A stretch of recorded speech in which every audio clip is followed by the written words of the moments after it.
Hello everyone and welcome to the live stream. I hope you're all very well tonight. Let's see who's on the stream tonight. We have Nico, thank you so much for that super chat. Let me see, my screen is a little bit okay, that should be a bit better. Thank you so much, Nico, very kind of you. A unicorn, a Brexit unicorn. We have Glasgow Kiss as well. Thanks for coming on, Glasgow. Hope you're well. We have FSM is the dog. Great to see you, FSM. Hope you're well. We also have David Leonard. Great to see you, David. Raven 1983 Witch. Great to see you. Hope you're well. We have Killer. Great to have you on. Hope you're well. We also have Eddie. Great to see you. Enzo the God. Great to have you on. Ere. Great to see you. Hope you're well. We have Paul Clark. Great to see you. We have Pineapple Boy. I know who Pineapple Boy is. You changed your name, but you can't get away. Guitars, sound, and fun. Great to see you, Pineapple Boy. So apt. We have John O'Sullivan. Great to see you, John. Gene T. Great to see you. Reagan Elite. Great to have you on. Hope you're well. Draconic. Great to see you once again. Hope you're well. Catherine Devoy. Great to see you. Akismad. Hope you're well. We have we're up to 127, so I'll have to jump down quickly. We have Kevin. We have Tiny Demolition Lover. Hope you're very well tonight. We have Outside Views. Great to see you. Hope you're well. Pete Robbins. Great to see you. Valerio, thank you so much for that super chat. I don't like the idea of football super leagues, but UEFA and FIFA must change. Moreover, it's incredible that Boris is against it after Brexit. I think Boris is against it because he doesn't have any skin in the game, in a sense. He doesn't have any money involved, or it's not something that's directly connected to the Tories. If the Tories donors had money involved in it, you can be guaranteed that Boris Johnson will be supporting this. So it's not an ideological support he's providing. It doesn't affect the Tories. So they're yes, we care about the little guy. But I'm going to talk a bit more about it later on the stream. Thanks so much for that super chat. We have Drums to the Bass Whoop. Great to see you. Eddie, great to see you. Inconsequential, great to see you. James Taylor. I hope I haven't missed anyone. Hope you're all very well tonight. So before I came on the stream, before I actually start, I want to remind people tomorrow, if you can, there is a Zoom chat and Ask Me Anything involving myself and Phil Morehouse, Phil from A Different Bias. We're going to be on Zoom tomorrow at 7:30, I think it is. Yeah, 7:30 till 9. You can access, there's links, the moderators will post a link in the chat. Do consider dropping in. There you have to buy a ticket, but tickets are free. Okay, don't worry, tickets are free. So, but you need to have a ticket in order to access the link. First, I don't know. It's been organized and hosted by Graham Hughes. So it's going to be fun, I hope. So I hope you can all pass by and check it out. It's for it's about rejoining the European Union, of course. So we're going to try and answer as many questions as we can. Grassroots for Europe. Yes, that's the link. Thanks for that. So zoom. Yes, I'm coming to that tomorrow. Fantastic. Great to see you. So as I came on the stream, 169 viewers to 65 likes. Smash that like button, guys. So UBI Warrior has taken an early lead. I will, of course, mention UBI during the stream. So I want to jump to this. I was going to talk about something else in a moment, but we're waiting on an update on the trial of Derek Chauvin, I think his name is Chauvin, the guy, who was, well, not convicted, of course, not yet, but he placed his knee on George Floyd's neck last year and killed him. So that trial has been going on for some time, and now we're waiting for the verdict. The jury have returned, it seems, but they have reached a verdict, but they haven't returned yet. Now, they said it should take place around now, so I'm going to keep an eye on this update from The Guardian, and as soon as we have something, we can talk about it. I'm hoping he will be found guilty, but if he's not, there could be some serious unrest. Andrew, great to see you. Artemis, great to have you on. Hope you're very well tonight. Hope you're doing well. I'm doing very well. I had a great weekend. I hope everyone had a great weekend. I hope you enjoyed our stream last Friday with Davey. Anyway, I'll keep an eye on this, and I'll jump to the first story I wanted to talk about, which is this just was all of these stories drop just before I do the live stream. James S., great to see you. CNN is live on another screen. Yes, keep an eye on CNN. Keep an eye on what's coming out, and let us know in the chat if I miss something. This is breaking news as well. Boris Johnson has axed plans for televised White House-style press conferences. Allegra Stratton, his press secretary, will become his spokeswoman for COP26. The 2.6 million new number 10 briefing room will instead be used by the PM, ministers and officials. So it was necessary to spend £2.6 million on a room, and now they're not even going to bother to use it. How is it Boris Johnson can get away with this? So here's an article from The Independent, a bit more information about it. So it says Boris Johnson has scrapped plans for White House-style televised media briefings after 2.6 million of taxpayers' money on the state-of-the-art studio in Downing Street. Briefings were the brainchild of Prime Minister's former advisor Dominic Cummings as a means of getting round the Westminster lobby of political correspondence, and former journalist Allegra Stratton was hired to be the TV face of Number 10. There was this idea of let's emulate the United States. So in this sense that somebody will be the face of Number 10, and it won't be Boris Johnson. So Boris Johnson won't actually have to embarrass himself. Boris Johnson won't have to answer difficult questions. There'll be a former journalist, so somebody who will be able to deal with the media, and they'll be able to also decide who gets in and who doesn't get in. It'll be a special room, so they'll be able to decide which journalists will be allowed in. You can be guaranteed that Channel 4 wouldn't be allowed in, and then it will be carefully choreographed. Boris Johnson will come out from time to time, perhaps just to deliver some sort of speech, state of the nation type thing. But the day-to-day questioning will not be of the Prime Minister, but it'll be of the spokesperson, like was taking place in the White House in the US.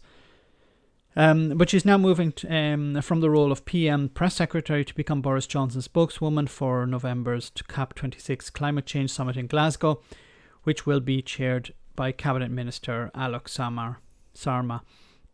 It's understood that the Union flag draped studio in number 9 Downing Street will now be used for ad hoc press conferences by the Prime Minister, ministers and government officials. It made its first appearance on TV screens last month in the venue for regular coronavirus press conferences, which had previously been held in number 10. So, £2.6 million pissed up against a wall, basically. Oh, we have an update. Okay, it says here the verdict in Derek Chauvin's murder trial could come at any minute now. It's expected that okay, so this is not really news. It's just news that there is no news. It could come at any moment, so we'll keep an eye on that. You know, 2.6 million could have been used on what? It could have upgraded a hospital. It could have built an orphanage for some of Boris Johnson's children. It could have... maybe it's a Union Jack showroom. Yes. Are they turning it into a crash for Bojo's kids? I don't know if it'd be big enough. That's the problem. He does seem to keep winning. Yes. because the opposition are completely useless. I've said before that Keir Starmer needs to come out. I actually wanted to, let me see if I can find that video. It was on Twitter. I just wanted to,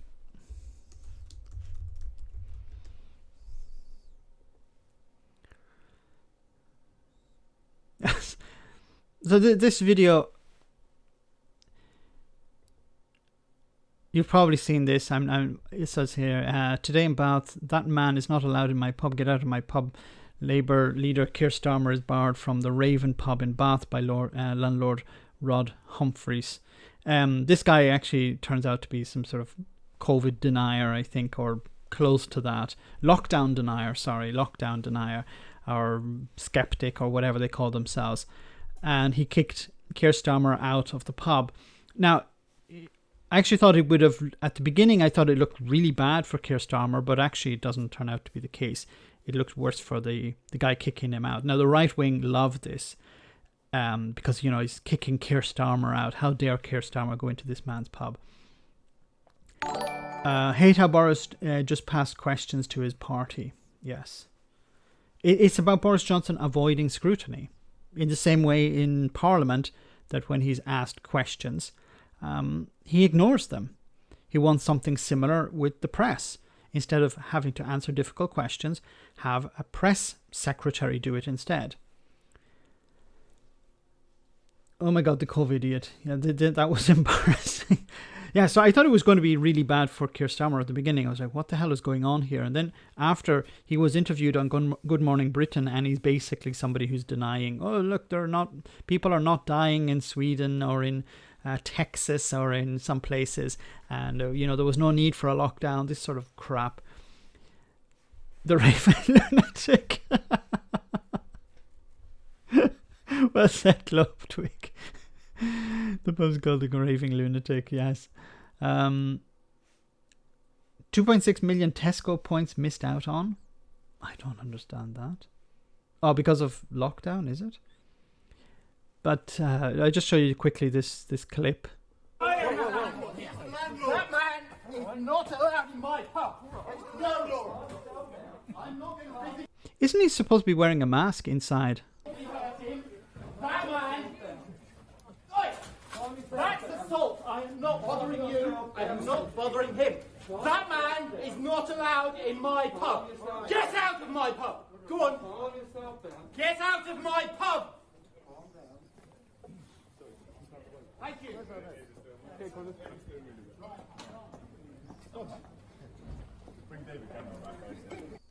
Then he eventually came out. I don't know if it's here, but he eventually came out and started insulting Keir Starmer, saying, "Oh, you're part of the problem, not part of the solution." Even though Keir Starmer is not the government, this is a problem that many people seem to have: is that they think that Keir Starmer is responsible for government policy.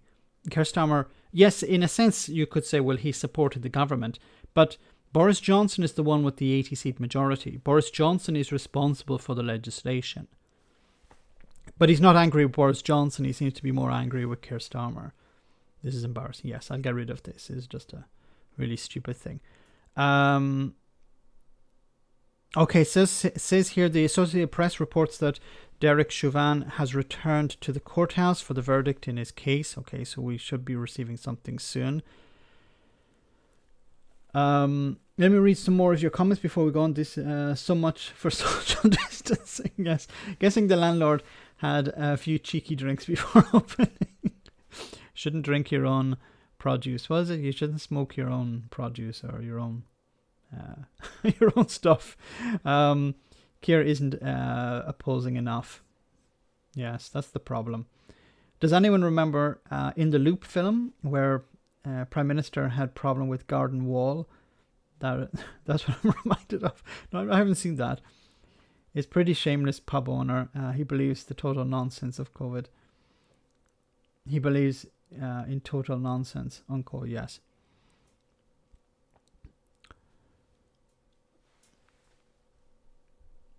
So we have some people arriving to wait for the verdict, but nothing yet. Gramona. I would imagine I could put money down on which way he voted when it came to the Brexit referendum. Raven moonshine is what he drank.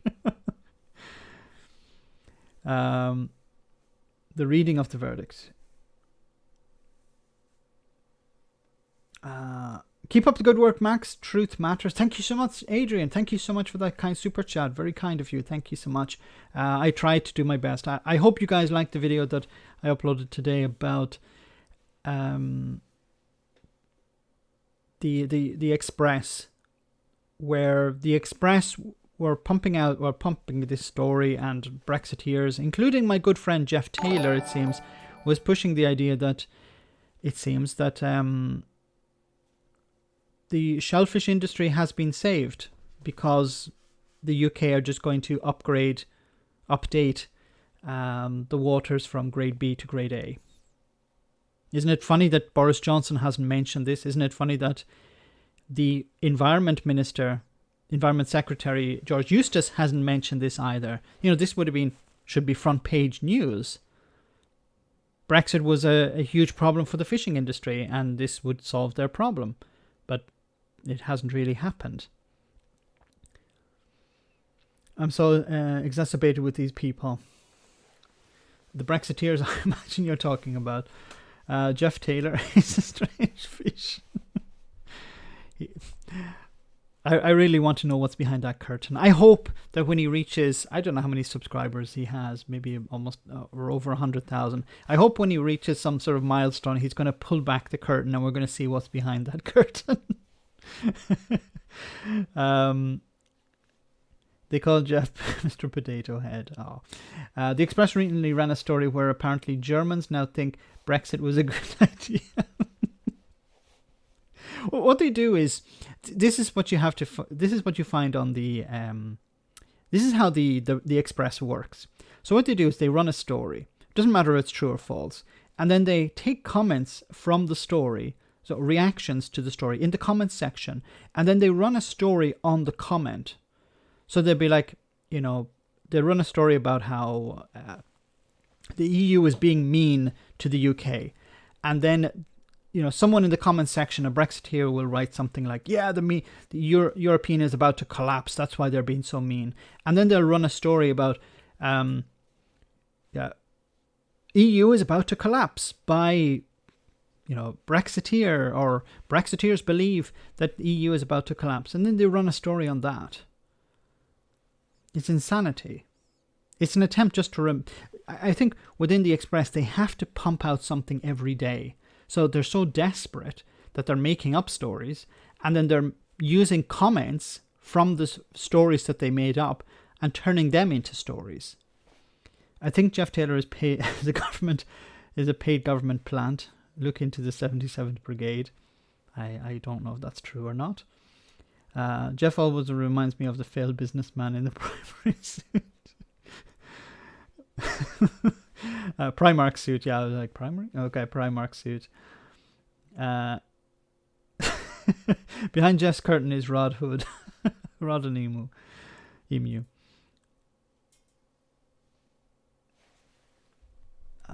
Okay, is there any news yet? Nothing. We'll do an update. Think we're going to be waiting a while. Yes, the more the money goes out of London to Frankfurt, the more the Germans will. I think it was a good story. Yeah, so the idea that what they'll do is they'll find one person in Germany who's a member of a right-wing anti-European party, and they'll say, yeah, Brexit was a good idea. Look how well the UK is doing. And they'll run an article based on what some guy said. You know, you could go anywhere in the world and you'll find somebody who will think Brexit was a good idea. You can find people in France who think it's a good idea for the UK. You'll find people in Germany, in Italy, in Spain, in Portugal, in Austria, in the Netherlands, in Belgium. You'll find people all over the place who are anti-European who will say, yes, I think Brexit was a good idea, a good thing for Britain. Doesn't mean that the country feels that. Doesn't even mean that half the country feel that. It's just one guy or one small section of society. News stations waiting with bated breath to know will we have riots across the US tonight or not. I don't like making predictions, but I think he will be convicted. The evidence is stacked, so heavily against him. We have the images of that death under his knee. I think it's extremely difficult. I've heard some of on the radio. I heard some of the Jeff maybe in a changing room. I heard some of the defense arguments, and they were pretty lame. They were pretty crap, basically saying, yeah, the police officer was distracted because there were people on the street.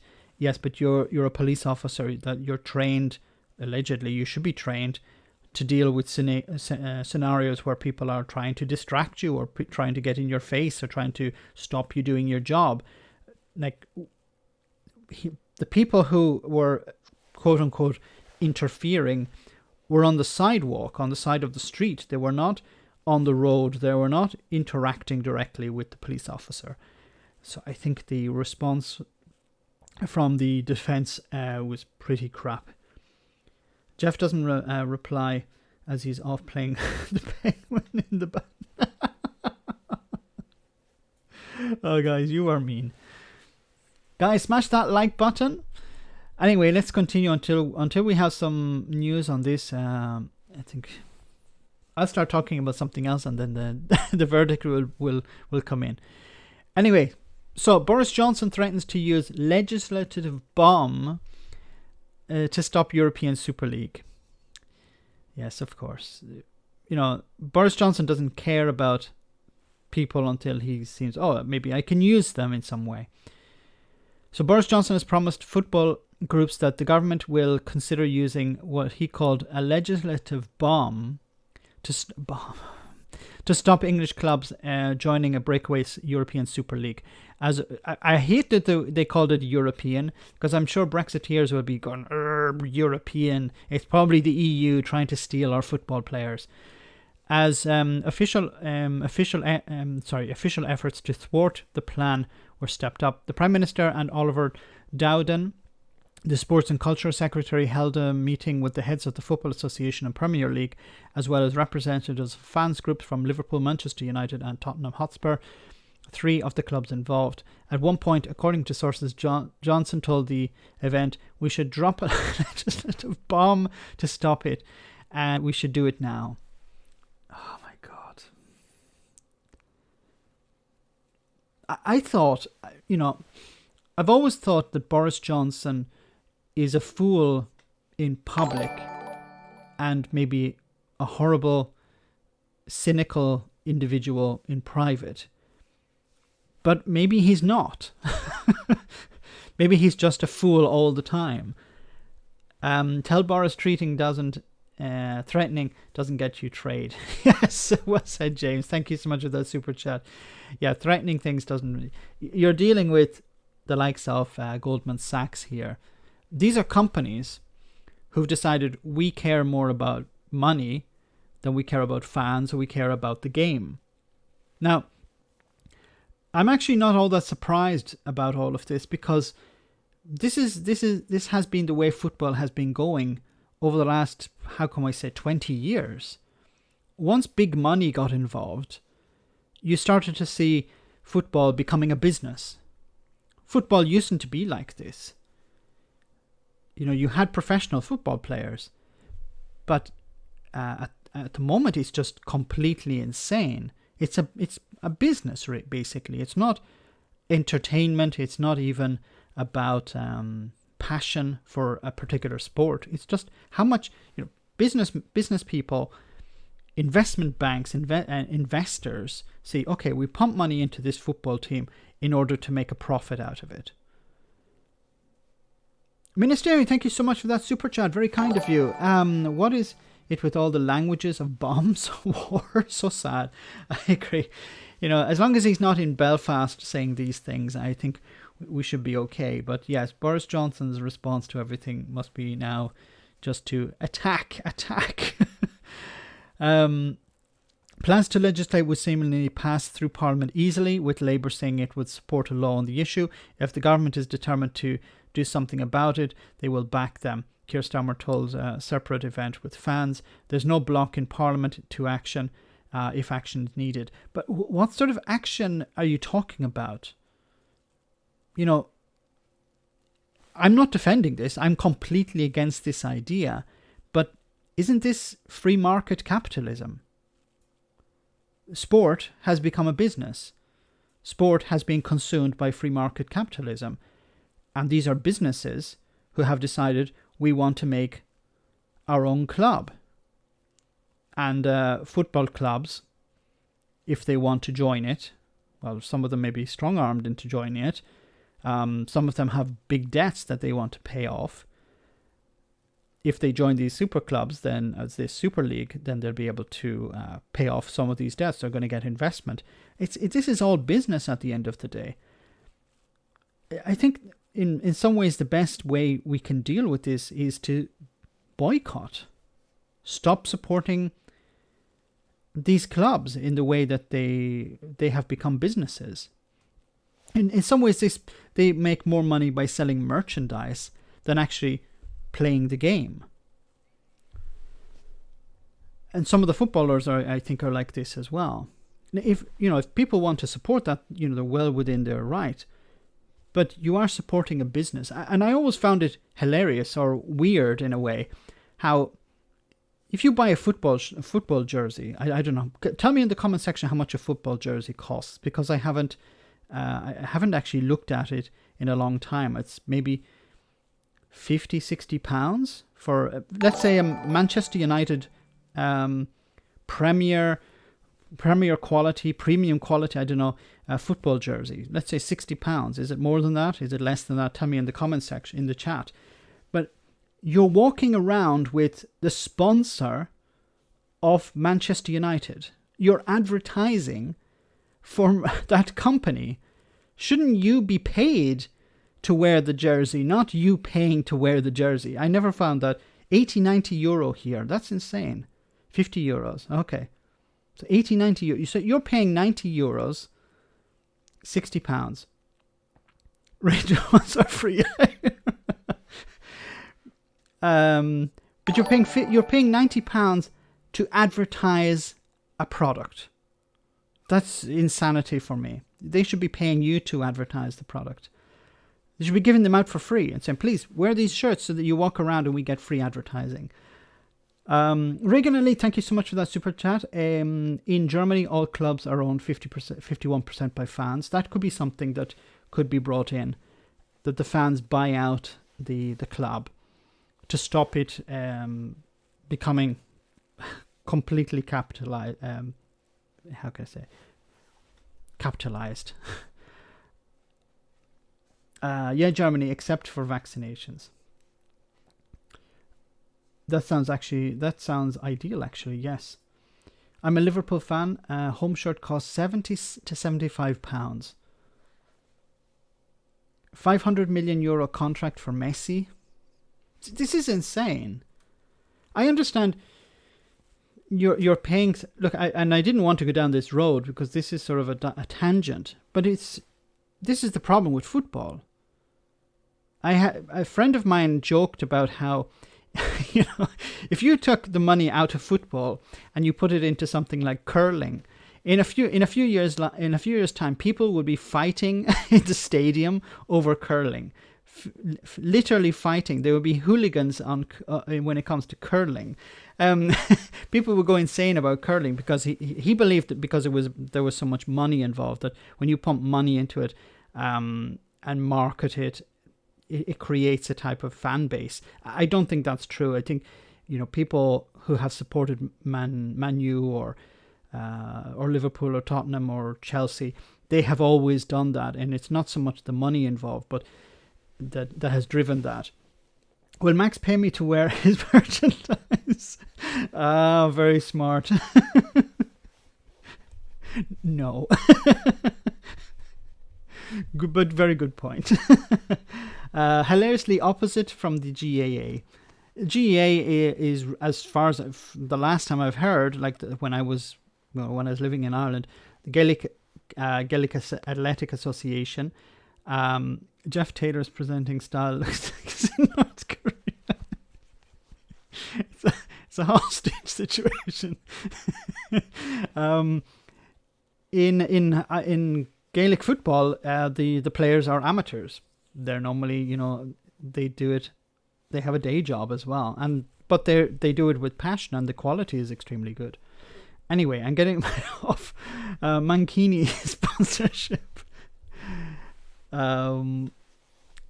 It goes on to say, according to a formal Number 10 statement, the Prime Minister told the online meeting that he would give unwavering support to football authorities over the issue, and condemned the ESL's closed shop plan, under which 15 to 20 league members would have permanent status and be free from risk of relegation, kicking out.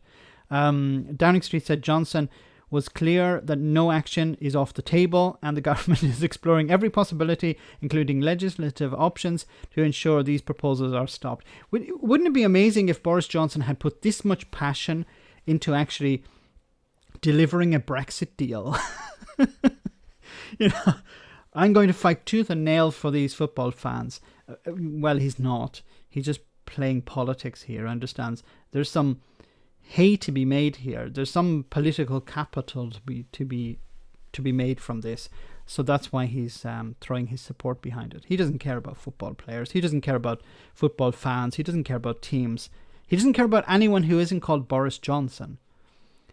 Second-hand guillotines, only used once. And well cleaned, I promise. The 12 clubs joined the European Super League referred to their owners showcase the worst aspects of capital, making money at the expense of the loyal fans. Yes, well said, Joe. Views paid.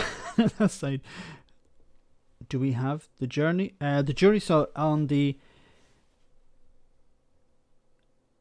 George Floyd murder case. It says here the jury and all other parties in Derek Chauvin's murder trial have arrived in the courtroom, where the verdict will be read soon. So all parties are in the courtroom. It's tense. I don't know if you can feel the tension as well. Mellor was threatened to sit on Johnson. Boris doesn't give a rat's arse about football. He's just distracting us, yes. If you want Johnson to cooperate, give him an opportunity to play hero and give him the good news and to say anything, yes. He'll do anything for attention. But I agree, this is about distracting. Things are not going very well at the moment. Look at what's happening with the... he was meant to go to India. That has been cancelled. He had to cancel at the last minute because he was like, no, we're going to go. Okay, we're not. He was put under pressure not to go. Once again, to take the pandemic seriously. Boris Johnson doesn't like taking things seriously. I cares about billiards. How long before British Isles are sunk into the ocean? I'm so glad that the government has so much time on their hands to defend football fans amongst Brexit and the pandemic. Glad they have their priorities right. The SNP should actually respond to this and by saying, Boris, shouldn't you be focusing on the pandemic? Why are you focusing on football? There's a pandemic raging at the moment. You're not supposed to be multitasking. Irony. Still no news on this yet. Anyway, let's continue. So just to give you, for those who are not familiar with what's going on, I just want to show you this short video from Sky News, which is talking about what the hell is going on with this Super League and how it affects football. The essence of sport is uncertainty, that you don't know who is going to win. But the jeopardy that makes football appealing to fans is the last thing owners want, which is why 12 European clubs have committed to join a new Super League, backed by a €3.5 billion loan from US investment bank JP Morgan. You know, €3.5 billion loan. About certainty. These people don't care about playing a game, they care about investment. You know, if I invest a certain amount of money in this business, I want a guaranteed return. If the return is guaranteed, then it's more likely I'm going to invest more money in that business. Or I'm going to be able to bring in other people. 15 founder members will be granted between 100 and 350 million euros each just for joining the competition. They'll share projected revenues of €5 billion a year through media rights and sponsorship aggressively marketed in still growing markets in Asia and Africa. The Champions League they plan to replace currently generates €3.2 billion a year. Now, to try and win support, the Super League clubs say they'll give 8% of revenue worth at least €400 million a year to other European clubs in solidarity payments. That's more than UEFA currently distributes. Now, this closed model will be familiar to the American owners of Manchester United, Liverpool and Arsenal. All of The American owners. I actually didn't know this. I didn't know that they were owned by Americans. I knew that there was a Russian guy, a Russian billionaire who owns Chelsea Football Club, and then I knew there was some Saudi guy or maybe it was a guy from Qatar owned another club. Maybe this is another one. Verdict coming max. Oh, okay. Let's jump back. The judge we're expecting to read the verdict. Verdict will be read momentarily. Okay, then I better leave this open because otherwise we'll jump back to the video in a moment.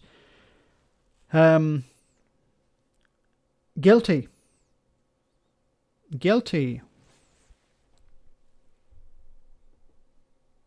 You guys are saying guilty. This is still waiting. Guilty. Everyone's saying guilty. The Guardian is behind. So it's guilty of second-degree manslaughter.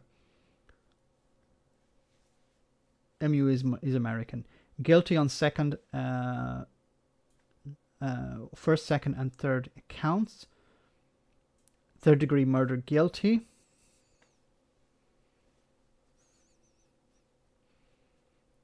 What's happening? Is someone summarize?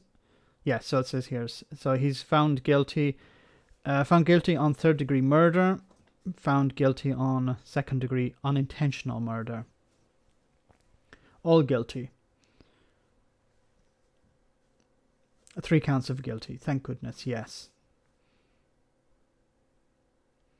Yes, this was just the verdict. Yeah, sentencing will be later, probably in a few weeks' time. Guilty as hell. He definitely was. And I hope this now will be able to... I was afraid. I had a feeling it was going... And I made it at the beginning of the stream. I said, look, I think he's going to be found guilty. But I had a fear that it would be found not guilty. And then we're going to go back to the bad old days. Petrol bomb, lit streets. 4 out of 20. He was found guilty of second-degree manslaughter. Justice served for a change. Yes, I agree. Draconic.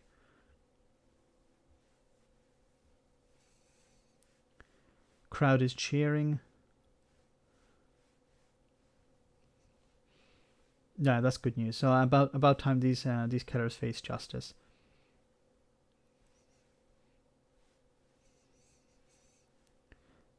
Ladies and gentlemen, we got him.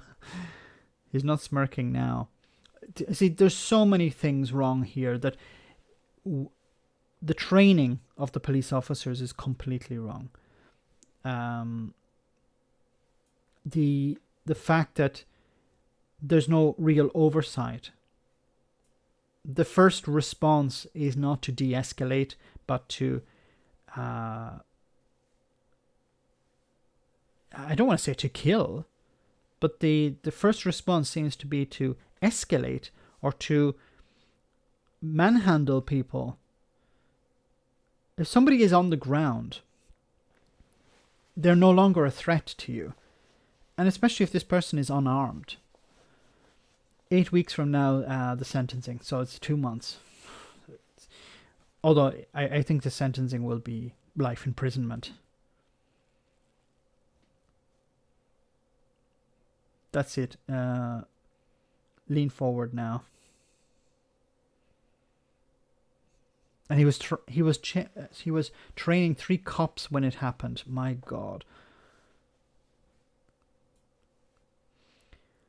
He's been handcuffed and taken into custody. That's great. Max, it's time to get out of the guillotine. Get out the guillotine. The police act like they're constantly terrified. Why don't we have these types of situations in Italy, for example? Here in Italy, the police are armed. The police have the same right to use their firearm, but they avoid using it. We don't have. I think the last time there was a police shooting, someone killed by the police, I should say, was I think 2001 during a riot. Not a riot, but there was a protest, a no global protest back in 2001 or something like that. I think that was the last time someone was killed by a police officer here in Italy. But the police are armed. It's guns, basically. So it says here, Derek Chauvin has been remanded in custody of the Hennepin County Sheriff. In the custody of the sheriff. Italian police aren't trained to be occupying force on hostile grounds. The guillotine should never be put away, Max. Remember that. The American police seem to be largely ex-military. It's not the gun, but the culture. U.S. police are privatized, I believe. Well, it's working. They're not fully privatized yet, but they are. It seems to be going that direction. So a big problem is that the police do everything. They do social work. They, I've seen, it's insanity what happens in the US. You have police officers who arrest teenagers. If somebody's been bad at school, the police arrive and they arrest the kid. You've probably seen videos of like 6-year-olds being handcuffed and taken away. The response is, if there's a problem, call the police. But the police don't have the training to deal with social issues, bullying, things like this, or some problem at school. A child who has attention issues gets out of control. The police arrive and it ends in tears. Was directed out of the courtroom in handcuffs moments after the guilty verdict was read in his murder case. So that's great. So we're going to have to wait. There'll be wall-to-wall response in the media of this about this, but we'll have to wait for the verdict. For the sentencing, I should say. What exactly was defund the police? What exactly was what defund the police was all about? Yes, having the police do their job, defending the public and defending property, but not working as a social worker. But the problem is that the police in some ways want to do these jobs because they get the funding for that. If you take away these responsibilities, their funding is reduced. They don't want that. I think it's down to training. Each state has different rules in terms of different states. Some police departments have different budgets and some are more militarized than others. Yes, we have images of soldiers. They looking like soldiers and literally wearing uniforms like soldiers, and driving around in military hardware, using military hardware, ex-military hardware. Of course, it was left over from the Iraq War. this was all handed over to police departments. In some ways they bought it, in other ways it was just given to them. And they were like, yeah, we'll use that. There's a shoplifter in whatever boulevard. Let's drive down there in a tank. It's insanity.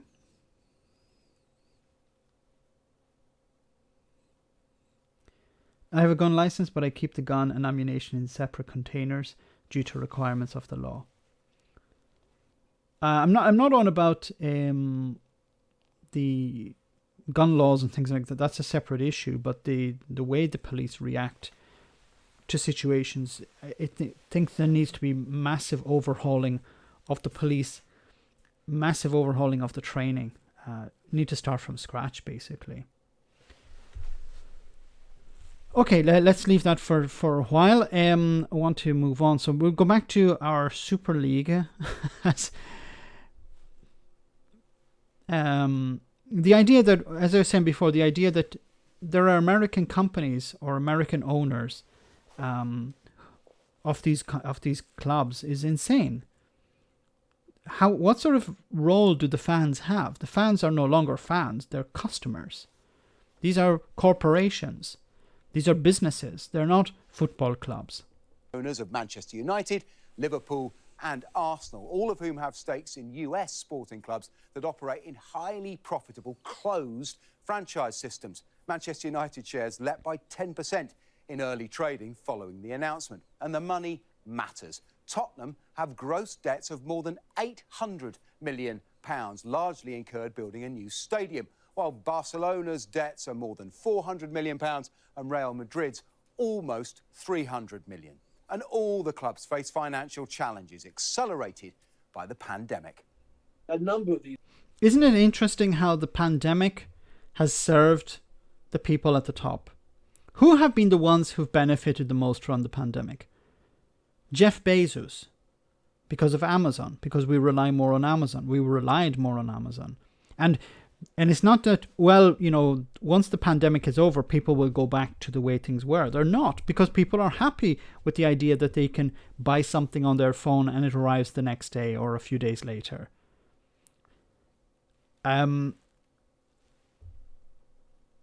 Just ban balls.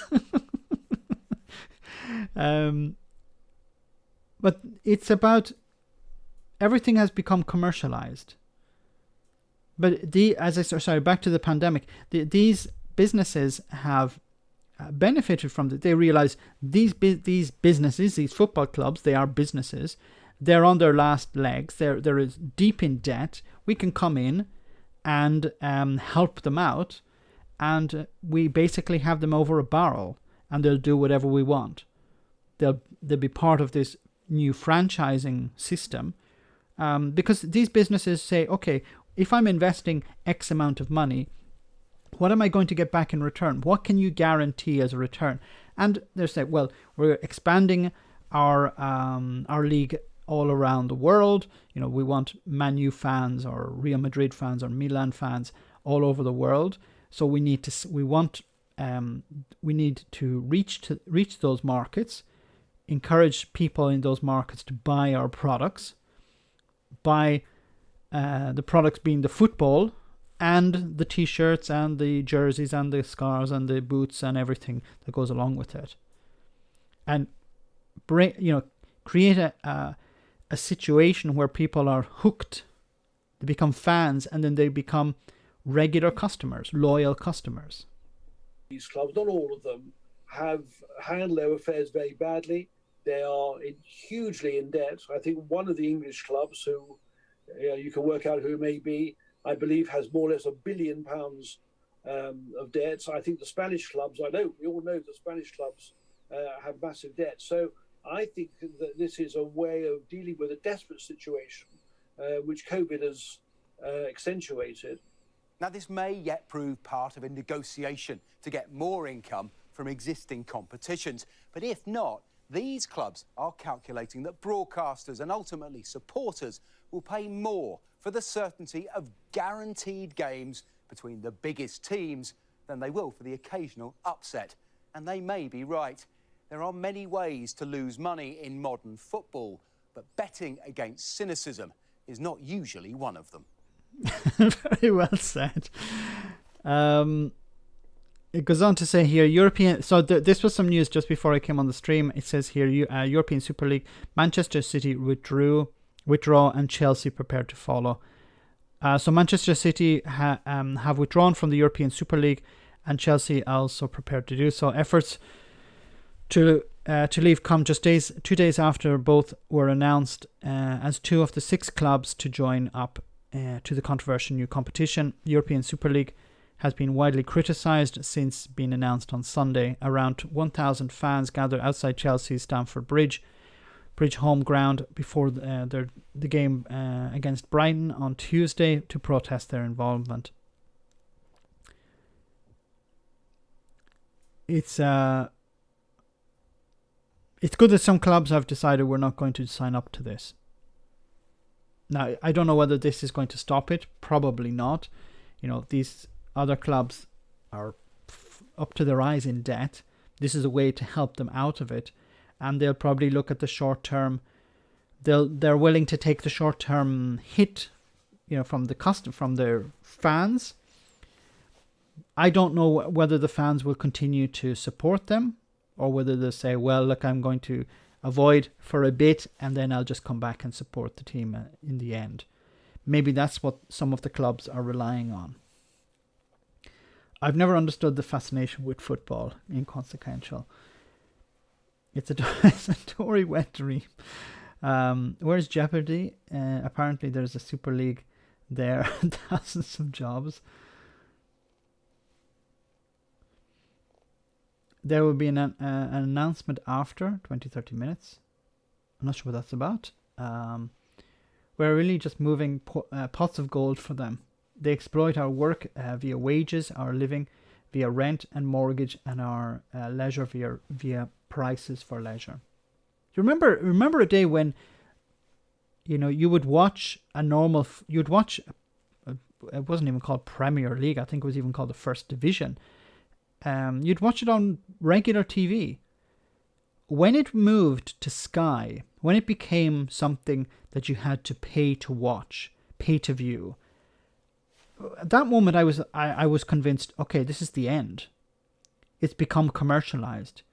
You're not a true fan unless you have all the memorabilia. A friend of mine, I think he's a Liverpool fan, he bought one scarf and he says, that's enough for me. I'm happy with that.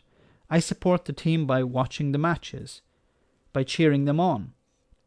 He's not what the team want, what the business owners want. They want somebody who's buying the merchandise every year.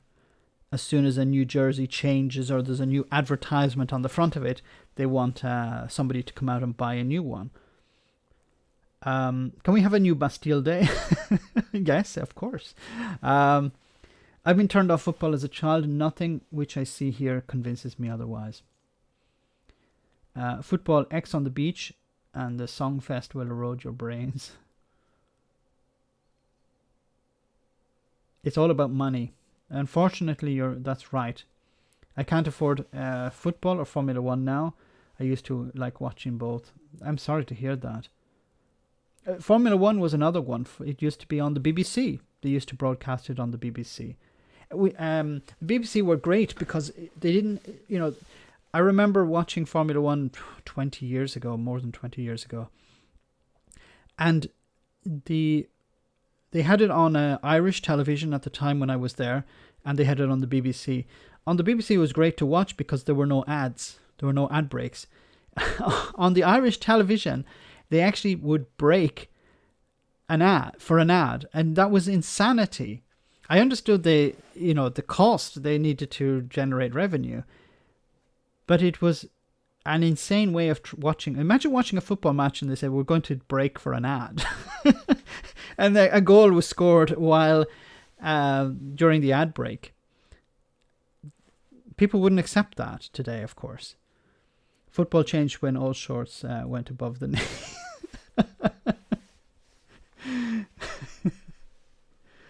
It was no longer gentlemanly. Okay. Of course, we're here. Most of you are here for Brexit.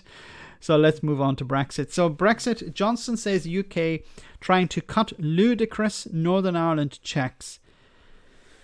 Oh, Boris.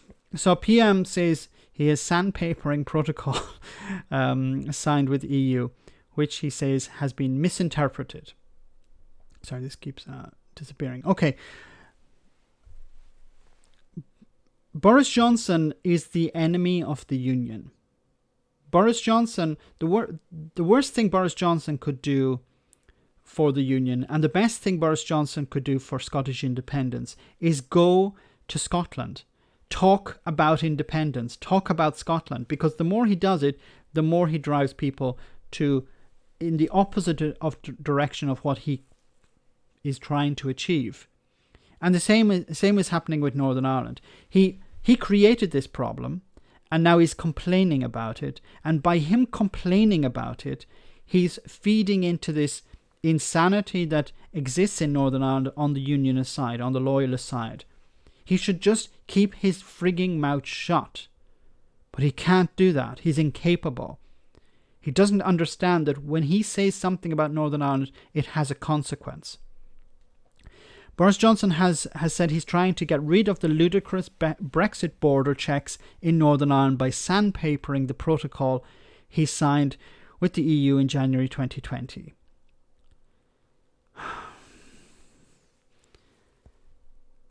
I thought this was the oven-ready deal.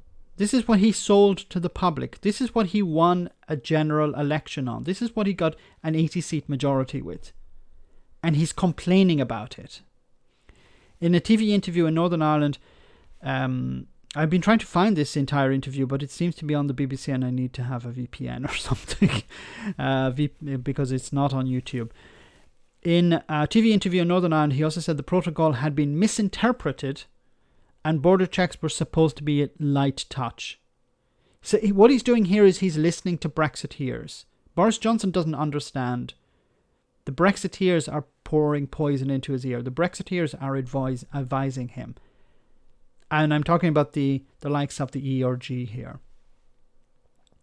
We're doing this, what we're doing is what I think is removing the unnecessary proturbulences and barriers that have grown up, and we're getting the barnacles off the thing and sandpapering into shape. Why does he use this type of language? He told the BBC Spotlight programme marking the centenary of Northern Ireland. He claimed the way the protocol had been interpreted did not conform with the clauses of the deal. Boris Johnson doesn't understand the deal, so how can he make that statement? Which specifically stated it would regard the importance of maintaining the integral place of Northern Ireland in the United Kingdom internal market. Johnson said that if he concluded the Irish Sea checks, trade checks were not working in the interest of the UK, and he would invoke for Article 16.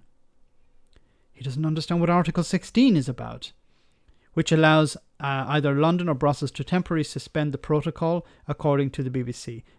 Now, this is a mistake by the BBC. It does not suspend the protocol.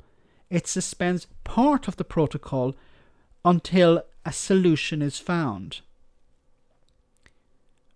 I'm actually a bit flabbergasted here because the BBC, so to temporarily suspend the protocol, it doesn't suspend the protocol. It suspends part of the protocol until a solution is found. I'm quite surprised that the BBC would say that, would actually say that. If it looks as though the EU is going to be very dogmatic about it, and we continue to be in an absurd situation, so we can't bring in rose bushes with British soil into Northern Ireland, you can't bring British sausages into Northern Ireland, then frankly we're going to take further steps. Oh my God.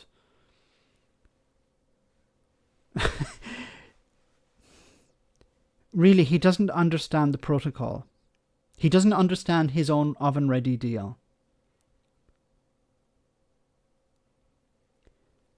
Derek, hi Max, I really enjoy your take on EU political life, especially with the United Kingdom and Northern Ireland. Thank you so much for that.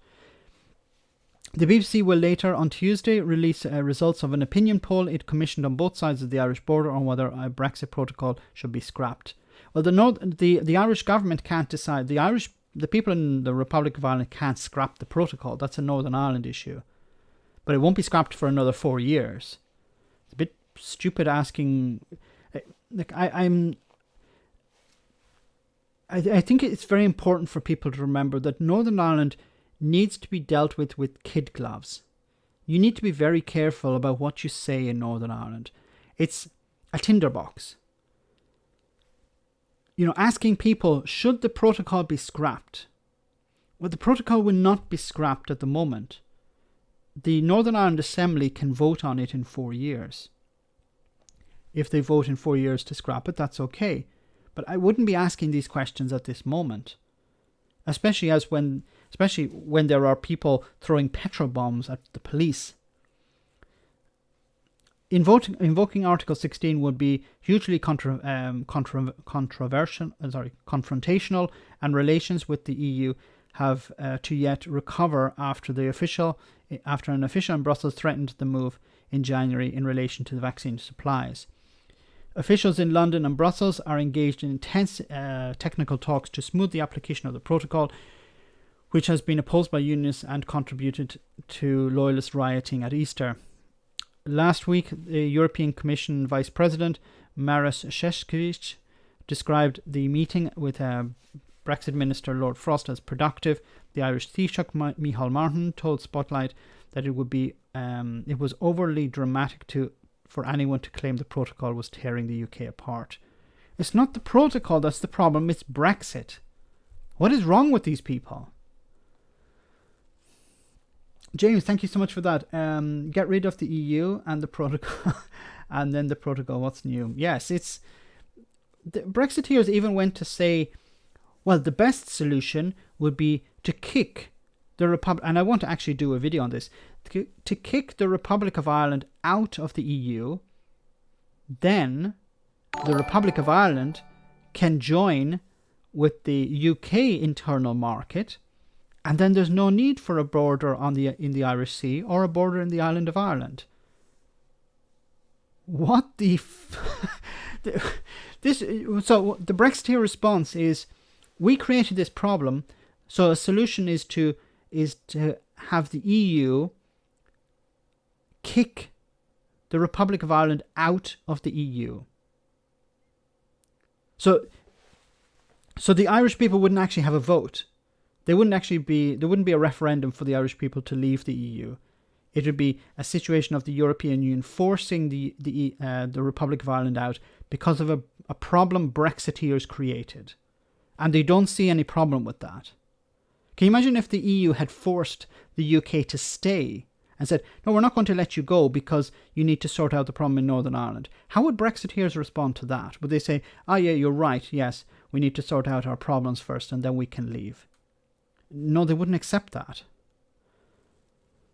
Both Martin and Johnson were also asked about the prospect of a referendum on a united Ireland. Johnson declared that there would be no such border poll for a very long time to come. And Martin also denounced the prospect of a referendum in the near future, describing it as explosive and divisive. Johnson... why... I'm not a fan of Micheál Martin here either, but both of them should have just said, this is part of the Good Friday Agreement, and it's up to the people of Northern Ireland to decide. The referendum is provided for under the Good Friday Agreement, the UK law enabling the vote in Northern Ireland Act in 1988. It states that if at any time it appears likely to him, the Northern Ireland Secretary, or her, it should have been, that a majority of those voting, this was 1988, remember, that the majority of those voting would express a wish that Northern Ireland would cease to be part of the United Kingdom and form a united Ireland, the government will enable a border poll. Sinn Féin have been pushing for a border poll for some time now. There were also at the same time of a referendum south of the border on the United Ireland, where this order to be given by the British government. So what happened is the British government will decide, okay, the situation in Northern Ireland has changed. We're going to enact this legislation to allow a border poll to be carried out. And then at the same time, the Irish government would issue a border poll in the Republic. It's called Will of the People, Max. Well said, Tom. Thank you so much for that super chat. Yes, Will of the People. Sorry, I've already covered this story. Well, we're over halfway through the stream, so I better give us a little break from this madness. So I want to show you this funny video. It's funny, dark humor. Okay, I hope you guys like dark humor. So I showed you this guy before, but it's quite funny. Whoops, sound. Crazy. So you were promised... Crazy. So you were promised this place as well? Yeah. I think the guy renting it is supposed to be a bit of a crook. Well, look, we're here now. We both rightly feel it's ours, so we might as well try and sort something out that works for both of us. What do you say? Yeah, man, you're so right. How about I take the upstairs bedroom and the front room, and you could take the downstairs bedroom and the living room, and we could share everything else? Yeah, maybe. We could definitely start off like that. And then after a while, I could take the front room as well. That seems a little unfair. And here, and here. What the hell is happening? Wait, you don't have any powerful friends, do you? No? Well, in that case, and here! You're taking the kitchen? How am I going to eat or drink? I know, it's crazy, isn't it? Now, if the stuff I'm not using, I'm happy to share it with you. In a haphazard, humiliating, insufficient way. Is there anywhere that's mine? Of course, buddy. How about here? Be lovely for you. Nice and roomy. Everywhere else is mine, but you're free to come and go and do as you please. Unless I don't want you to. And then you're not, I suppose. Just to say, I think this is all illegal and totally wrong. Are you gonna do anything about it though? No. Man, come on. This is ridiculous. Just be cool, yeah? I mean, you hardly expect me to accept this. Stay in here like a good little boy. Do you know what? You're right. That's better. Okay, let's move on. Super chat from David. Thank you so much for that super chat. Max, can you please educate me on the Good Friday Agreement? What is it and how it may be affected, how it's now affected by Brexit? So the Good Friday Agreement was an agreement between the unionist and nationalist communities in Northern Ireland in order to create a Stormont Assembly so that there would be representatives in Northern Ireland to represent the people of Northern Ireland. They would have their own government. They would be able to enact certain laws. They would be in control of certain budgets, a bit like devolution in Scotland and Wales. Now, what it did was it created a situation where there would be greater cooperation between Northern Ireland and the Republic on things non-political.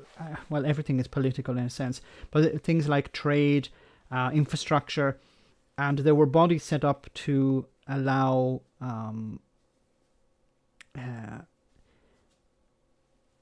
both sides. There were bodies set up to allow greater cooperation between North and South. Now, this was a huge benefit for the pro-Irish group. On the other side, the Unionists got a guarantee from Republican paramilitaries and Republicans in Northern Ireland that they would give up their struggle for a united Ireland. So their armed struggle. They would put weapons beyond use. They would give up their armed struggle in a sense. And the Unionists would, the situation in Northern Ireland would not change unless there was a majority in Northern Ireland to change the status quo from being part of the United Kingdom to being part of a United Ireland. Now, a certain aspect of the Good Friday Agreement is that there would be a de-escalation of the tensions in Northern Ireland, and one of those was that border controls between Northern Ireland and the Republic of Ireland would be eased and reduced and eliminated. So in the run-up to the Good Friday Agreement in the 1990s, there were border checks.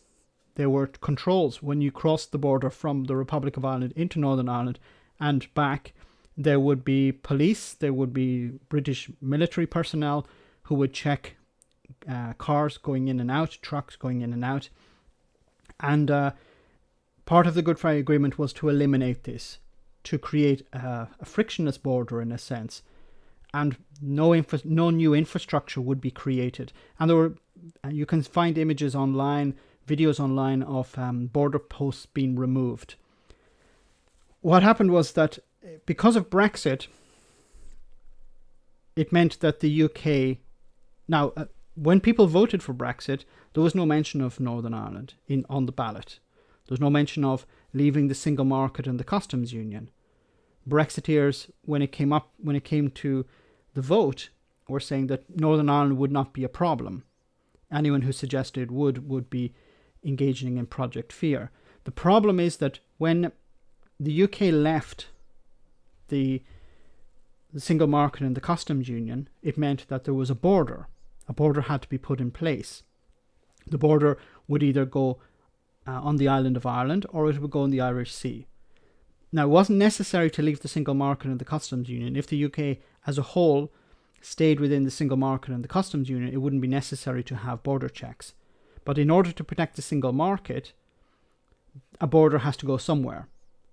So it would have to go on the island of Ireland or in the Irish Sea. If it went on the island of Ireland, it would mean that border checks would be put in place, buildings would have to be constructed, and they would have to be manned by personnel. If there was a threat to those personnel, they would have to have the police or the military involved. And this was running in contrary to the spirit of the Good Friday Agreement. Now, the UK government signed up to the Good Friday Agreement. They supported it, they backed it, it was put into British law. So they could not, if they were to break that, even by supporting Brexit, by standing by Brexit, it would be breaching international law. And there would be the consequences from the United States, who have continually supported the Good Friday Agreement. I'm trying to summarize as much as I can here, but at the end of the day, the border had to go somewhere. But there was no reference in the Good Friday Agreement about putting a border in the Irish Sea. There are many references in the Good Friday Agreement document about removing border checks and not creating new ones. So putting a border on the island of Ireland would be in breach of the Good Friday Agreement. Putting it somewhere else was the only other option was the Irish Sea. And this, of course, pissed off the Unionists. And that's why some of them are protesting at the moment. I hope I didn't miss anything there. Thanks for that super chat. I hope I summarized it well. Max, you won't find many friends of me on or Martin or Lou. You won't find many friends of me or Martin or Leo Varadkar here either. The old border is where the DUP was hoping it went. Yeah, so what happened was the DUP voted for Brexit. They supported Brexit. They campaigned for Brexit because they had hoped that what would happen is it would break the Good Friday Agreement and it would put the border on the island of Ireland. It would reinforce the Northern Ireland's connection to the rest of the UK. Because the DUP didn't support the Good Friday Agreement back in 1998. It was the UUP, the Ulster Unionist Party, who supported it. The DUP were dead set against it. And they have continually pretended to care about the Good Friday Agreement. And they've mentioned it in Parliament, how we need to defend the Good Friday Agreement. And Brexit doesn't harm it, but what the EU is doing undermines the Good Friday Agreement. But it's not You should have started your explanation in the 16th century. Be here all night. I hope things calm down in Belfast. It's when it comes down to the situation. So the DUP want to do away with the Good Friday Agreement, and they want to do away with the Northern Ireland. So the Northern Ireland Protocol is part of the withdrawal agreement, which was part of this agreement that was signed by the UK and the EU. So it was negotiated. We have to remember that there was a situation where the UK as a whole could have left the single market and the customs union, stayed within, the single market and the customs union, and we wouldn't have this problem because all of the UK, would have been where the limit of the EU was, as it was before. So there would be no requirement for a border on the island of Ireland or in the Irish Sea. But the people who were against that, ironically, is the DUP and the ERG, but the DUP as well. So the DUP, in a way, shot themselves in the foot. Their hatred of the Republic of Ireland and the EU blinded them from the fact that they were supporting something that was going to drive a wedge between them and the rest of Great Britain, the rest of the UK. And what's unions should cheer up. They'll be getting a lovely Boris Bridge, like Boris Johnson is going to do that. The problem is now loyalist rioting has led to splinter Republican groups trying to murder a PSNI officer with a pipe bomb. I don't know if this is related, Colin. It probably is, but I don't want to say that it is because we can't see a direct connection here. Because there are groups like the Real IRA who have been carrying out attacks for some time. They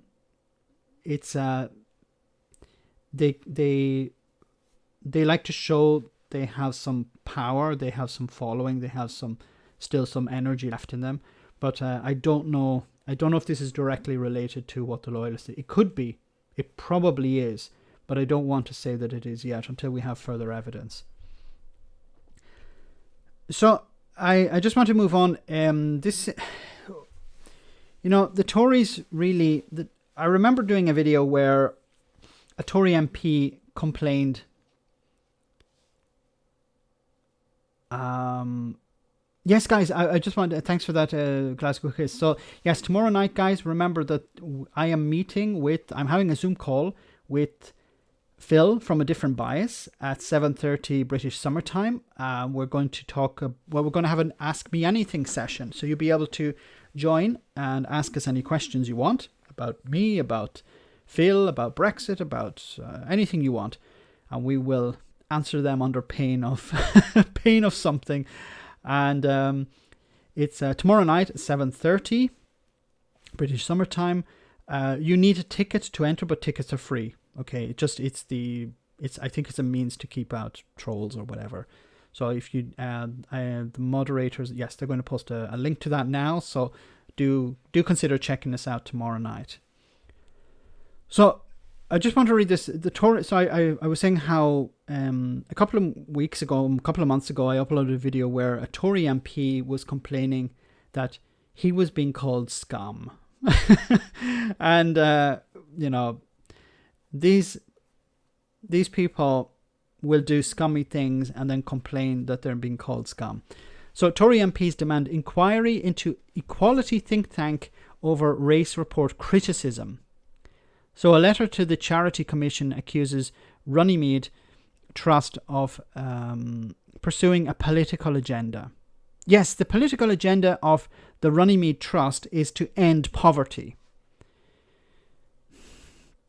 The Charity Commission is considering whether to investigate a leading race equality think tank after claims from Conservative MPs that it's pursuing a political agenda. Because they're doing things that the Tories don't like.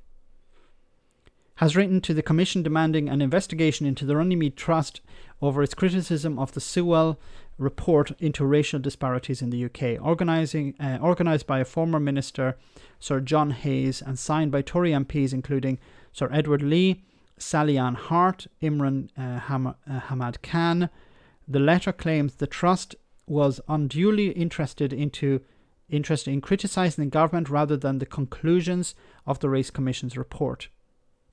The development...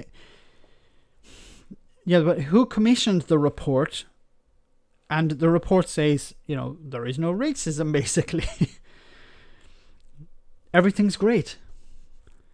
Now go away and leave Boris alone. The development came after the Trust recently delivered an open letter and petition to Downing Street urging Boris Johnson to reject the findings from the report and instead implement recommendations from previous reviews. The Equalities Minister, Kimi Badenoch, on Tuesday defended the report and condemned the abhorrent and appalling abuse meted out to its authors, which included death threats. I don't know if that's true. Has she provided any evidence of that? This government welcomes legitimate disagreements and debate, but firmly rejects bad faith attempts to undermine the credibility of this report. Doing so risks undermining the vital work we're trying to do to understand and address the cause of inequality in the UK. Like the Tories talking about inequality. People who went to private school talking about inequality. And any other positive work that results from it. She added, this report makes clear that the UK is not a post-racial society and that racism is still a real force that has the power to deny opportunity and painfully disrupt lives. So what she's doing is this is the typical response from these types of people. They will say, racism is not systemic, but there is racism. We can't stamp out racism, so we can't really do anything about it. And we shouldn't actually complain about it. But there's nothing in the government. The government are doing everything they can. Right. Speaking during the debate in the House of Commons, Badenoch announced that the government would be creating a new interministerial group to review the recommendations made by the Commission. A spokesperson for Black Lives Matter UK said today Kimi Badenoch, I can't pronounce her name, speech in the Commons signals that the government is embarking on a full-scale campaign to silence criticism and discredit any dissenting voices. This is part and parcel of what the Tories do. We've seen it when it comes to other issues which are loosely connected to this, like, when they talk about museums, stately homes. We're going to open up stately homes and we're going to provide information about how these stately homes were built. Where did the money come from? And the Tories are complaining about that because, it's going to paint colonialism in a bad light. We don't want people to know more about Winston Churchill, because if we know more about Winston Churchill, we won't be able to worship him like a god. A spokesperson added, it is also notable that Badenoch supported the report's convoluted attempt to disentangle race from class, to ultimately argue that racism is less prevalent than it truly is. BLM UK believes that the race and class cannot be separated like this. The fact that nearly half of black and minority ethnic households live in poverty in the UK is not a statistical coincidence. It is clear evidence that structural racism is still rife in the country. What the government are trying to do is they're trying to say that if people are poor, it's because people are poor. It's nothing to do with their racial their racial background or their race. But it's more likely that people who come from ethnic backgrounds are going to be poor, and they're going to do jobs, like, for example, that keep them poor. They're kept out of better paying jobs. We've seen examples of this, how CVs would be sent to companies, and if the names, the first name or even the surname or both names were removed from the CV, people from ethnic minorities would actually receive more callbacks. Now, this isn't because of the government, but this is because of society. James, thank you so much for that super chat. They say there's things that we can actually solve. Like, what is the... When you ask the when the Conservatives are asked, I don't ask them, when they're asked in government, okay, what are you going to do about this? It's like, we're going to set up a commission.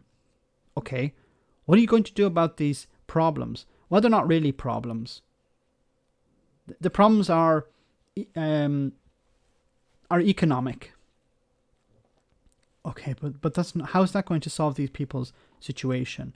When at the same time, it's different that if the government were, these people have, if they were wrong, and they were like they were trying to fix the problem and they were mistaken. Max, can I see the Zoom meeting on YouTube later on? I don't know. I'm not hosting it. It's been hosted by Graham Hughes. So if Graham is having Graham is probably having a live stream tomorrow, so it's best to ask Graham on his live stream tomorrow. I don't know. But it's about saying, if the governments didn't know and they were like saying, we don't know, and maybe it's race, maybe it's not, but we're going to try and help the poor, then that would be something. But they don't care about the poor.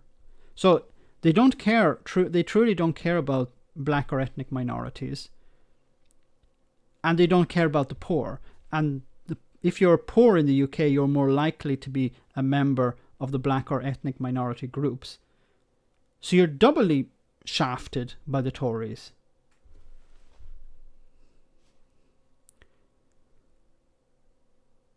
I just wanted to read another. It says here, the Runnymede Trust spokesperson hit back at the claims from the Conservative MPs, describing it as adversary trend for politicians to file complaints against charities whose work they contest.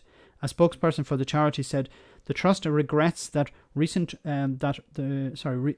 the recent trend for politicians to forsake dialogue and simply file complaints against charities whose efforts to address and challenge racism they contest. Beloved British institutions, including the National Trust and Barnardo's, have fallen foul of this worrying trend. Indeed, we are extremely concerned that the efforts made by these charities to address racism are the single common factor behind the grievances to which they have been subjected by what would appear to be a core group of MPs. So you have these, and we've heard this before, the National Trust or others who are trying to do something good. They provide more information to the public about how certain buildings came to be there. Where did the money come from? Maybe it was the slave trade. Maybe it was sugar plantations.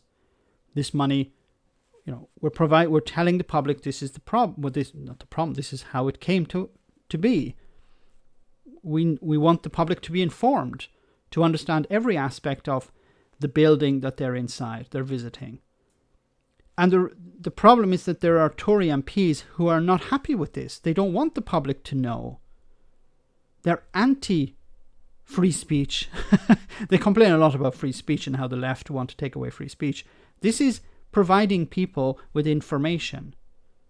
If you have a problem with the accuracy of the information, then you need to criticize the information. Instead, what they're doing is they're criticizing the organizations for providing this information.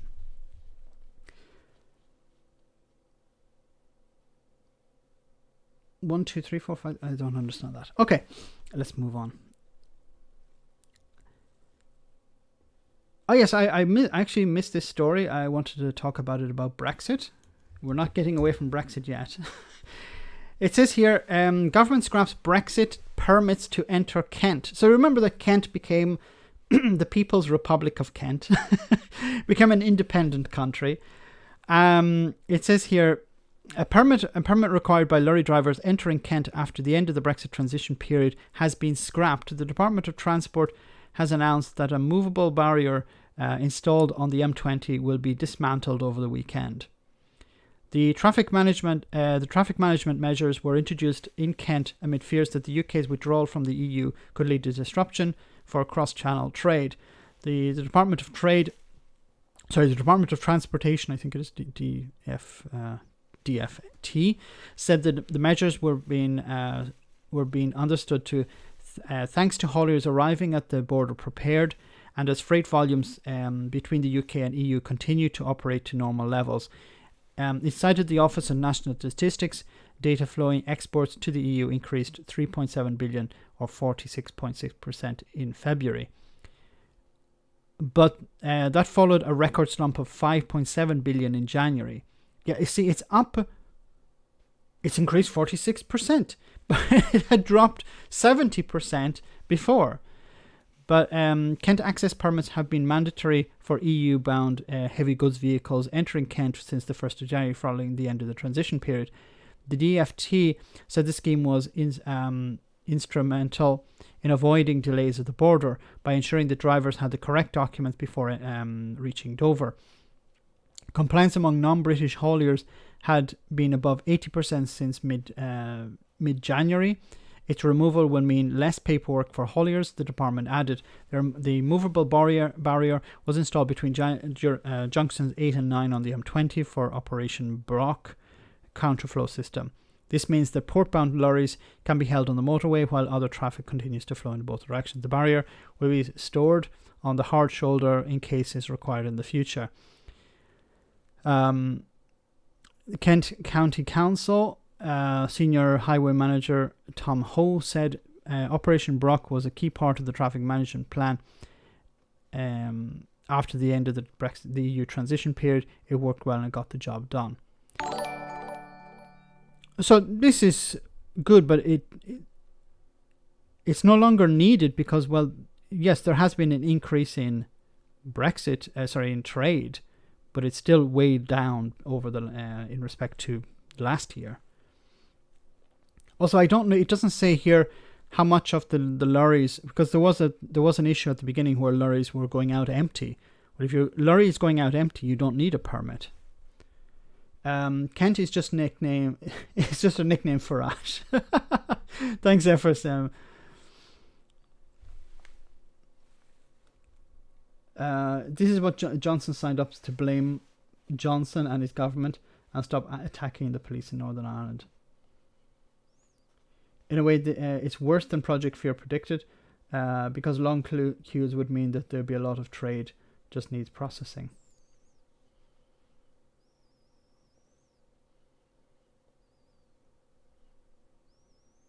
Please, no more Brexit. No, let's move on to something a bit more.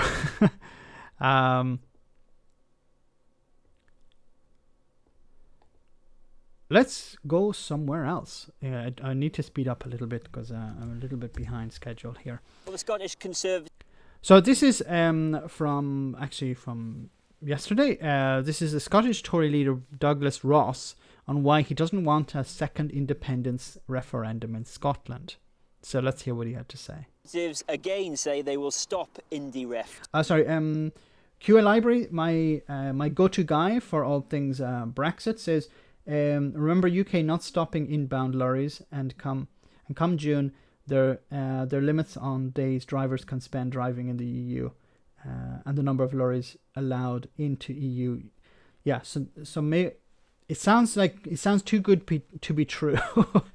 But I wanted to wait for someone who's an expert on this, and it seems to be too good to be true. So June is going to be June. We've all known that June is going to be a date for when the rubber is really going to hit the road, and we're going to see the consequences of Brexit. But in reality it's Boris Johnson who would block an independence referendum and seems to have every intention of doing so. As for the NHS, the Scottish Tories are promising £2 billion more funding over the next Scottish Parliament, plus a one-off £600 million payment to unblock the treatment backlog that would have to be paid, they say, for by cuts elsewhere. But today, a U-turn on NHS pay. The UK government, of course, had proposed a 1% pay increase for England. The Scottish government had proposed 4% for Scotland. And a few weeks ago, the Scottish Tory leader refused to match that 4% and said he'd wait for an independent body to report in a few months instead. Well, he appears to have changed his mind. We say in our manifesto that we support the 4% pay rise that has been proposed. So the SNP put forward, we're going to pay the NHS 4%, and Douglas Ross says we're not going to match that. That's ridiculous. They can't afford that. Where are you going to get the money from? And then a few weeks later, he goes, yeah, we're going to match that. Like, Matt, you're falling behind here, Douglas. You need to be more. You need to be more proactive. You need to be like 4%. We're going to give them 8%. You need to be ahead of the curve here. It's always behind. It's like Douglas Ross is almost like Boris Johnson in Scotland. Maybe that's a huge insult to Douglas Ross. But the SNP do something, and a couple of weeks later, the Tories do the same. What would be the value in voting for the Tories in Scotland? Look, I understand that most of the people probably on this chat support Scottish independence, either enthusiastically or at least say, well, they're probably better off, or look at what Brexit has done. But is there anyone who can actually provide a reason for voting for the Tories in Scotland? Like, what do they stand for? We're not the SNP. We don't want independence. Like, we're against independence. You can't run a campaign on we're against something unless that something is really hated by the general public. Like, look at the United States. Donald Trump, extremely divisive. Donald Trump hated on the world stage. So Joe Biden, in a sense, ran a campaign of I'm not Donald Trump. I'm against Donald Trump. When Donald Trump does something, I do the opposite. He contrasted himself with Donald Trump, and it worked. But independence is not unpopular in Scotland. The SNP are not unpopular in Scotland. So you can't run a campaign on I'm not the SNP, I'm not independent, I'm against independence. It doesn't work. You need to provide something else. You need to be, and it needs to be something positive. It can't be just I'm against this, I'm against that. Here in Scotland, but we want to ensure all our frontline workers who have done so much over the last year get recognised in terms of the pay awards. So you commit to a But why wouldn't you commit at the beginning? Why wouldn't you say we're going to give them 5%, but we're going to put it through I would like to give them 5%, but we're going to look at a committee first. We're going to run through a committee and see, or a commission, and see if it's possible. Because then you could say, okay, we had to change it or whatever. But you can't say, well, we're not going to support them. We're not going to give them more than 4%. We're not going to give them more than 1%, sorry. And then later say, yeah, we care about them. It obviously means that you don't care about them. 4% pay rise. That's it. Oh, James S. Sorry, thank you so much for that super chat, James S. Apologies, I missed it. Benefits normally given to black people last. The thing about benefits is there's not so much benefits in general, but certain communities will be given money. And we're seeing this with Boris Johnson and Rishi Sunak's budget, where they're pumping money into conservative areas. There are parts of the UK which are being deemed deprived. And the people in that in those communities are like, what? We're deprived? No, we're not. They were interviewed, I think it was by Channel 4, where they were like, and Rishi Sunak is pumping money into this area. Really? That's great. Because they this is money for deprived areas. And the people in the area were laughing. Going, this place isn't deprived. I didn't know it was deprived. And you see, clean streets, beautiful houses, the odd Range Rover passing back and forth. These are not deprived areas, but they were getting money because it was about shoring up votes. In the manifesto, yes. So you've got the 600 million to end the backlog in NHS care and the rest of it. You say that it may require difficult choices and sacrifices to deliver that. What are those difficult choices? Well, it will. It'll require efficiencies from elsewhere within the NHS. What else are you going to cut then? Well, we've got to look at that. You don't know yet? I'm saying... I don't know yet. We're going to, say we're going to raise taxes on something. We're going to make sure that the NHS is funded.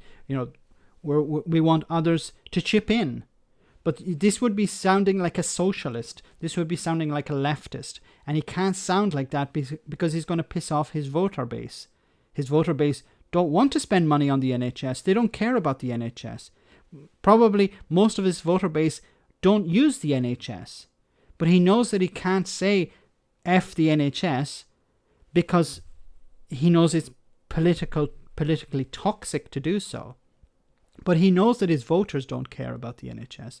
So he can talk about how, we're going to cut costs somewhere else, efficiencies, we're going to look at inefficiency.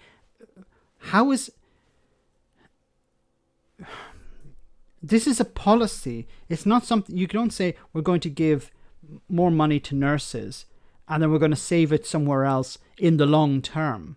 That's not how it works. Saying, we've got to have an open and frank discussion within the NHS about that, but we do need to reprioritise to deal with this backlog in terms of treatment times, appointments and operations that have been delayed. You're going into an election, you say that your manifesto is fully costed, but surely you should have those costs fully prepared. The 600 million that you're going to cut, you won't tell us what it is. Well, it's £600 million from within the current budget. Something. From within the current budget, and I'm being honest. It doesn't become more real if you just keep repeating it. Honest with people, Scottish Conservatives are the only party that have costed our manifesto, have published the figures, and you're right to challenge us on that. It emerged in our interview with Nicola Sturgeon. He didn't cost it, and then he said we're the only party that costed it. But he was asked the question, where are you going to get this 600 million from? And he couldn't answer the question.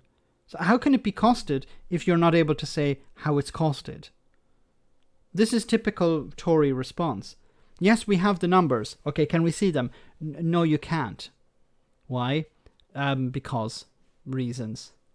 The other day that she hasn't conducted analysis of the economic consequences of independence. I presume you think she should. Absolutely. She's asking people in this election to support the SNP, to get a majority, to hold a second independence referendum. Where was Boris Johnson's analysis of the economic consequences of his Brexit deal and the agreement that followed? Well, there were a number... Oh, fantastic. I love this guy.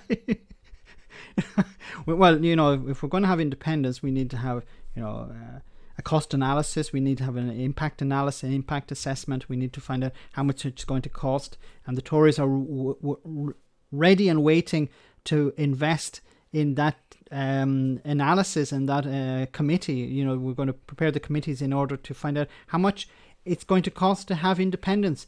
When it came to Brexit, no, we just believe in Brexit.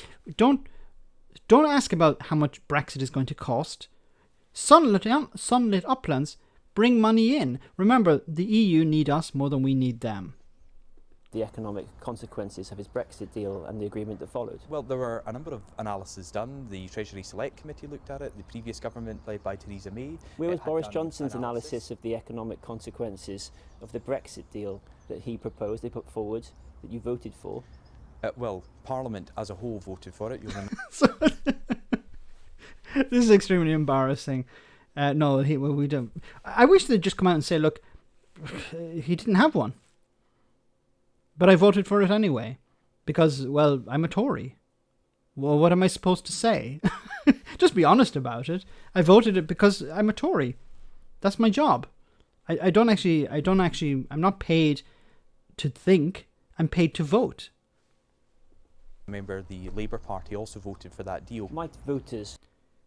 Remember so this is about whataboutism. This is a typical response on the right. What about the Labour Party? They voted for it as well. Why don't you criticise them as well? Yes, but it's not their bill. It was not their bill. You voted for Boris Johnson's bill. And you're talking about there needs to be a cost assessment, an impact assessment, sorry. To not look at this and think, well, there's a prime example of double standard. You criticise Nicola Sturgeon for not costing independence, and yet Boris Johnson did not cost Brexit. We have an election here in Scotland in less than 3 weeks' time where Nicola Sturgeon is saying vote for the SNP, and if we get a majority we'll hold another independence referendum within the next couple of years. We'll campaign to separate Scotland from the rest of the UK within our recovery phase, and now she can't tell us what that would cost. He just ignored the question. He just completely ignored the point. Lose, and there's a pro-independence majority in Holyrood. It's a bit like the question that was asked of Donald Trump, isn't it? Would you accept the outcome of the election, a democratic mandate for a second independence referendum? I'm not going to speculate on the outcome of an election. It's a simple answer, Douglas. You have to say yes. Now, after you can change your mind, but you have to say yes. If the outcome is the SNP win win a majority, then I respect democracy. They win a majority, then it's their go. That's not been, their victory. They want to call a referendum, then that should be respected. I still don't understand why they claim, and I've said this before, they claim that the union is strong. There's no threat to the union. So then why are they so afraid of a referendum? They should be saying, yes, bring on a referendum. The union is strong. The union will survive. But obviously they don't feel that. Because they're afraid of because they're always talking about how we need to stop a referendum. But why would you want to stop a referendum if you're convinced you're going to win it? Held yet. I'm going to campaign over I'm not the asking next... you to speculate, Mr. Well, Ross. You say if you win, you will stop IndyRef 2. So if you lose, do you accept there's a mandate for that independence referendum? What I'm saying is 5 years ago, Nicola Sturgeon went into that election with a majority. Okay, I can't take any more of this, guys. I have to move on because it's just going round and round in circles. It doesn't actually make any difference. He knows more about Scotland than they do. James, thanks so much for that super chat. Yeah, he thinks he knows more about what's happening than they do. But oh god. So guys, almost at the end of the stream tonight, I just want to show you which is something very concerning. I wanted to cover it before we finish about India. So this is Modi. Modi, the COVID resurgence in India, like being hit by a storm. So this Indian Prime Minister Narendra Modi has warned the country's resurgence of coronavirus was like being hit by a storm as new infections exceeded 250,000 a day, with hospitals at risk of being overwhelmed and cremation in some areas carried out around the clock. His government is facing mounting criticism for its handling of the crisis as oxygen, drugs, tests and medical and hospital beds remain in critically short supply in the worst hit areas. Modi, however, said that despite the huge scale of the health crisis, lockdowns should be seen as a last resort. Fresh concerns over the second wave of COVID-19 came as British Prime Minister Boris Johnson cancelled a planned trip earlier this week, and India was added to the UK's travel red list amid concerns over a new variant that has emerged in the country. In a national address, Modi attempted to reassure Indians with promises of vaccines for everyone aged 19 and over, and heaping praise on the country's pharmaceutical industry. The country is today fighting a very big battle against COVID-19. The situation has improved for a while, and the second COVID-19 wave has come like a storm. A big problem also is that we're in election mode. In election period in India, and Modi and others have been organizing events to get people out, and there have been religious festivals taking place as well, which is extremely concerning because it means that there are large numbers of people congregating. It says here by Monday the shop Sahid Malik, who works in a small supplier of oxygen, said that the demand for medical oxygen has increased by a factor of 10. His phone has been ringing constantly for 2 days. By Monday, the shop still had oxygen, but no cylinders. He answered each call with the same message: if you have your own cylinder, come pick up the oxygen. If you don't, we can't help you. Among those who have criticized the response was Velarmani, the chairman and managing director of Thyrocare, one of India's largest private testing labs, who said that the current demand was 3 times that of last year, leaving the country unsighted to the prevalence. On Monday, it said that it would soon expand vaccinations to include every adult in the country, an estimated 900 million people. But with vaccines in short supply, global supply, it isn't clear when Indian vaccine makers will have the capacity to meet these goals.